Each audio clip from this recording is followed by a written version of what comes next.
Vim team के fast bowler Haris Rauf ने भारतीय टीम के सारे खिलाड़ियों को अकेले ही अलिफाट करने की ख्वाहिश का इजहार कर दिया। इंस्टाग्राम पर मेज़बान और अदाकार मोमिन साकिब की जानिब से हारिस रऊफ से गुफ्तगू की मुख्तसर वीडियो शेयर की गई, जिसमें मोमिन साकिब ने हारिस से एशिया कप में पाकिस्तान के दूसरे मैच से मुताल्लिक सवाल किया। मोमिन ने हारिस से सवाल किया कि आप हफ्ते को होने वाले पाक भारत मैच के लिए क्या ख्वाहिश रखते हैं? इस बार भारत की कितनी विकेटें लेंगे?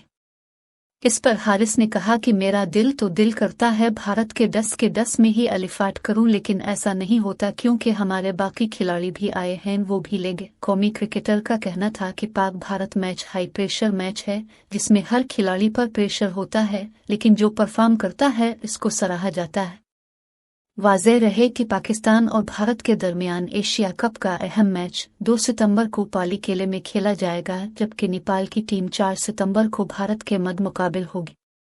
Asia cup tournament hybrid model के तहत खेला जा रहा है, जिसमें इवेंट के 4 मैचेस पाकिस्तान और 9 मैचेस श्रीलंका में होंगे।